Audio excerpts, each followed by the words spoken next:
सिंध जे transport वारे वज़ीर शर्जील इनाम मेमण पारां अवाम लाइ हिक वधीक ख़ुशख़बरी ॾिनी वई आहे। कराची में सिंध जे सीनियर वज़ीर शर्जील इनाम मेमण जी सदारत हेठ पीपल्स पार्टी कराची जे MPAs, MNAs, Sindh mass transit authority ऐं पीपल्स बस सर्विस जे इख्तियारनि जो हिक अहम इजलास थियो। इजलास में MNAs Qadir Patel, Agha Rafiullah, deputy mayor Salman Murad, MPAs Saleem Baloch, Yousuf Baloch, Yousuf Murtaza Baloch, Raja Razzaq, Liaquat Askani, Asif Khan, Shazia Singhar, Sindh mass transit authority जे MD Kamal Dayo, Peoples bus service जे project director Sahib Shafiq, operational managers Abdul शकूर ऐं ॿियनि शिरकत कई। इजलास में मलीर, क्यामाड़ी, लियारी ऐं ओलह ज़िलनि में पीपल्स बस सर्विस जा नवा रूट शुरू करण जो फ़ैसिलो कयो वियो। इन सिलसिले में लियारी खां मलीर ताईं नओं रूट शुरू करण ऐं चाकीवाड़ा स्टॉप ताईं पीपल्स बस सर्विस हलाइण जी तजवीज़ बि ॾिनी वई। इन खां सवाइ KDA मोड़,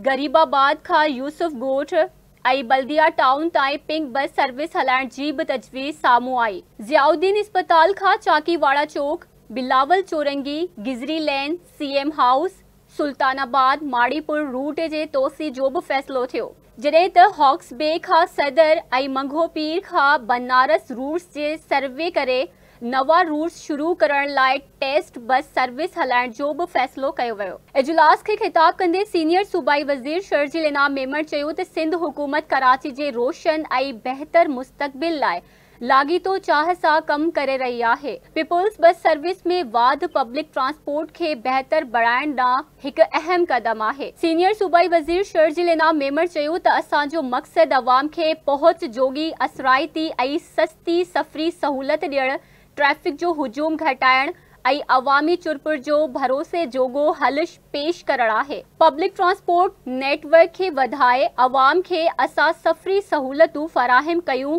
पिया।